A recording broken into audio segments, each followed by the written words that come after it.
You're my sweetest addiction. You're my strongest inspiration. Guys, kalingawan dres ang karon ng hapon sa tanan.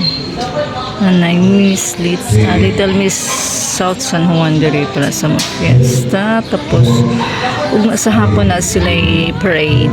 So mabisi-bisi tagamay ugma. So wala pa nasugdan guys. Total pa ni kay na pa ang novena. Kapit na fiesta. Doon nila katulog ang fiesta. Dili ako nag-decor na guys sa nag-decor na lang ilang gi-hide. Hindot ba yan? So daghan na nagtaon niya guys.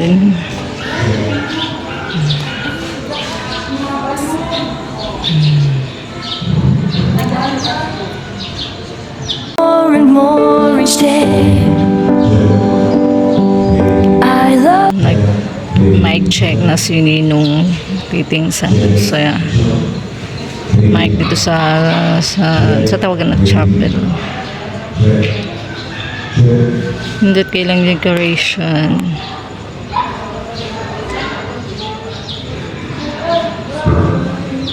Naka-picture na may din na ganihan. Pita Fiesta San Juan. Mag-ready ta kay magsugod na ang novena taon.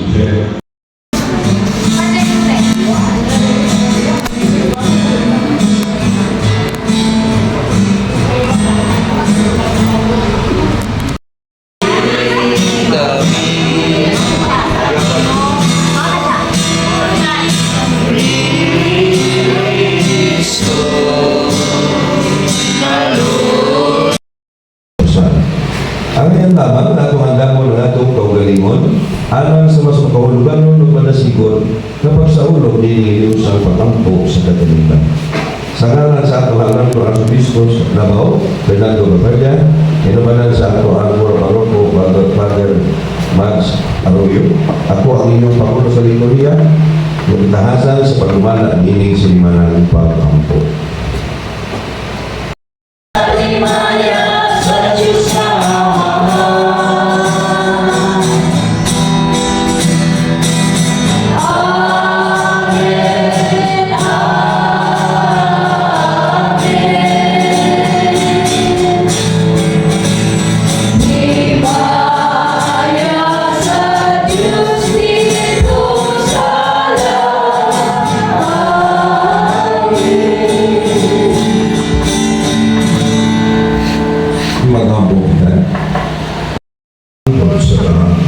Amen.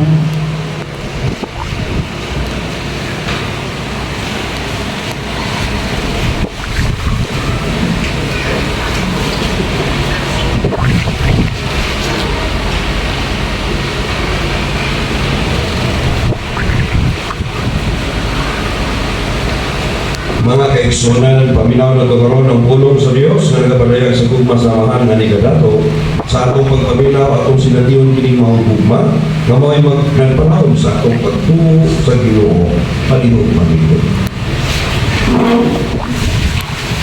Tinuglugikan sa basahon ni Job. Ang Ginoo nitubag kang Job gikan sa alingkulos ug buhing. Kinsa ba ang nagtak-on sa mga putahan sa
Ang Santos Evangelyo sumala ni San Mateo.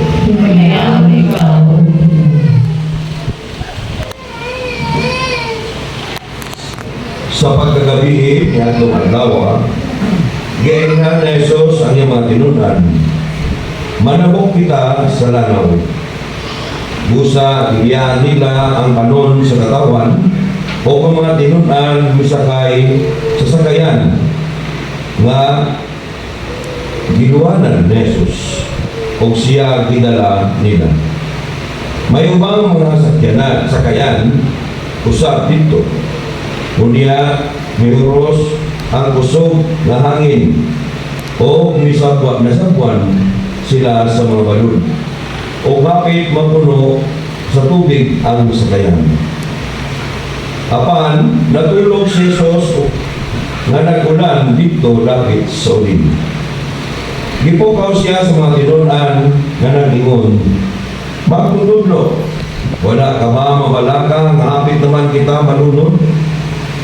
Mibangon si Jesus o iyan gipahunong ang hangin o ang mga balon iyang ingnan hunong o gihunong ang hangin o gibanos ang kanino. Unya mengon si Jesus kanila, nagisa naman kamo. Wala ba kamoy pagsalig? Apan nagisan sila o nagpangutananay. Kinsa man dinitawana nga bisan gani ang hangin o ang balon, mutuban man kani. Ang Ebanghelyo sa atong Ginoo. Ngayong gabi pag-usap. Sumo, nakatakaroon sa ikawalo na gabi na nag-andam kita para sa kapistahan o nagsaulog usap kita sa ikanapulog duha sa ordinaryong adlaw. So mga kaigsunan, una na ko sugdan ang ato ang komentaryo, meaning ato ang Ebanghelyo. Ato sa palakpakan ang atong Ginoo. Palakpakan usap nato ang atong kaugalingon. Wala nato isaya ang panahon. Diya kita dini aron sa pagpaminaw sa mga balaang pulong di nato gambitan. Tungod kay nagkakatapok kita ni kagabion, punta sa sama usap ang mga ordinaryong Sabado sa atong mga kasaulugan sa pulong, dili lamang diri nga kapilya, kundi ang kinatibok ang diocese sa Davao o sa tibok Pilipinas. So mga kaigsunan, ang atong Ebanghelyo nag-focus dito sa ato ang pagtuo. Nagtuo ba ta na kada Sabado mapuno na gini ato kapilya? Lingon ba kita itong pagtuo? Yes. Mga kaigsunan, kung imong tanawon sa ato ang Ebanghelyo ang gabiuna, adunay usa ka unos na nabot sa kinabuhi sa mga nanakay sa sakayan umanin ni Panginoong Jesucristo. Sa dihang isulayan sila, ang mga tinunan o ang katawhan nawalan sa pagtuo nga adunay Kristo o adunay Dios na nagubalan kanila. So sama usab nato dinhi sa atong kapilya, mao kini ang sakayan, mao kini ang baruto sa Dios. Na diin nisakay kita sa panahon sa ato ang pagsimba sa atong Dios. Apat tungod sa kakulang sa atong pagtuo, mao nang hinungdan nga di gyud mapuno ang atong kapilya. Amen. Tungod kay kulang ta sa pagtuo, di ta makabatas punong diri sa tuwang kapilya. Mga kaigsunan, dili lang kamo o dili pati sa kaning mga leaders. Adunay panahon nga sulayan mi ni Satanas. Isimang mi sa akong pagtuo sa Ginoo. Usahay mo ingon mi nga Maghimo ka kung alibay na di ko magkasaulog karon. Ako katong atikon si Ronnie Luteras na ako kauman para di lang yun ko magkasaulog. Tungod kay usahay makabsa mi sa amo pagtuo. Nganiin ang among pagtuo na unta iamong i-focus sa among pagpangalagad sa Dios o kaninyong mga kauban na o mga kakero sa Dios. Amen. Amen. Tingala ang mensahe sa Dios ang nato. Nagkaroon kung ano na kita'y hugot na pagtuo, dili lamang ang atong kaugalingon, apan ang ato sa mga kauban. Nadiin ato silang kanunay pukawon. Nadiin atong hugto ng atong mga pagtuo diya sa Dios. Nadiin mo yung atong gituhuhan na maka luwas ka nato gikan sa atong mga sala o makalabang kita sa tanan natong mga pagsulay. Susama sa pagsulay sa mga narakay sa sakayan. Ang pagtuo nila malunod na sila. Tungod kay ang ilang gigamit na pagtuo, ang ilang kaugalingo, pagtuo. Dili ang pagtuo na inubanan sa grasya sa Diyos. Amen. Amen. Kung nag-altingo ko ang kita mga leaders, kinanglan, hukot na itong pagtuo. Sa diya, ano na kita'y hugot na pagtuo o pagsaling sa Diyos? Gikinahanglan na adunay bunga ang atong mga pagtuo. Gikinahanglan na adunay mga kalag na susama nato nga nagpadayon, nagka-interes sa kanunay pakiguban sa Dios sa panahon sa atong sa ulugan sa pulo o sa tuang misa sa tuang mga parokya. Mo nagkanunay na kong ingon na kinahanglan nga atong tagaan o dakong na value ang pagtukod sa gagmay Kristohanong katilingban. Dili lang kay ato na nagibutan niya, sikiki lang na. Dili. Gihimo kini sa ato ang diocese, gihimo kini sa mga leaders, kaparian, mga satupapa, o mga ato mga obispo. Tungod kay nagtuo sila na kining maong community gikinahanglan mahiduol ang ilang pagtuo sa Dios. Gikinahanglan nga maandam sila sa adlaw o kagabihon sa Sabado aron sa pag-atubang sa panahon sa misa sa Domingo. Sa dihang madawat sa lawas ni Kristo pinagi sa pagpangalawat, gikinahanglan ani kita niini sa Sabado. Tungod kay ang mga reading o ang Ebanghelyo mausama raman usab umang adlaw. Ang mahimo din sa tuwang higike o gagmay Kristohanong katilingban mao ang pagbansay kanato sa pakigatubang sa atong labaw makagagahom panahon sa tuwang pagsimba. Mao na nga kinahanglan dili nato ibal mo na. Gikinahanglan ato hangito ng atong kaugalingon. Maginahanglan ko apilmi sa maong GKK na panagtigong sa kasaulugan sa pulong sa Dios sa adlaw sa Sabado. Amen? Amen. Mani na ba ka? Not sure. Atong ligono ng atong kaugalingon. Dili siya kumidya. Damon sa ilang kiniganan sa mga panahon sa kamistahan tungod kay kung imong tanahon ang tibuok South San Juan o North San Juan pipila lamang kabalay ang wa magaso ang kusina ang nanimahong ahos sa bawang nagpiesta sila.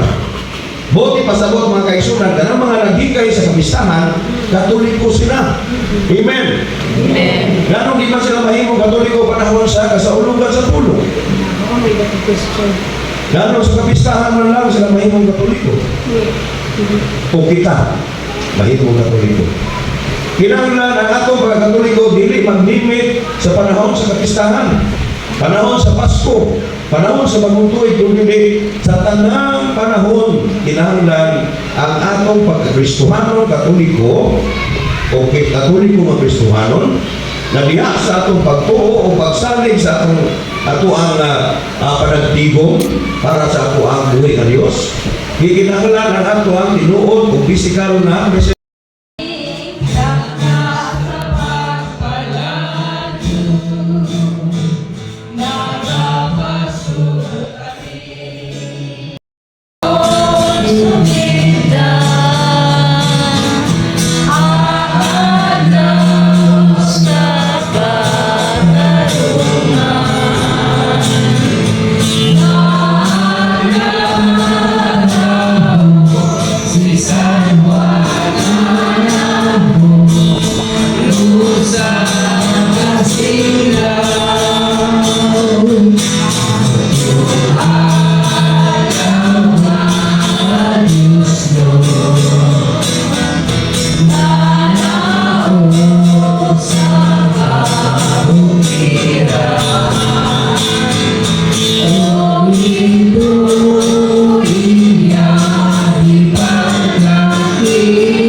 devotion sa Diyos noon na Salvador.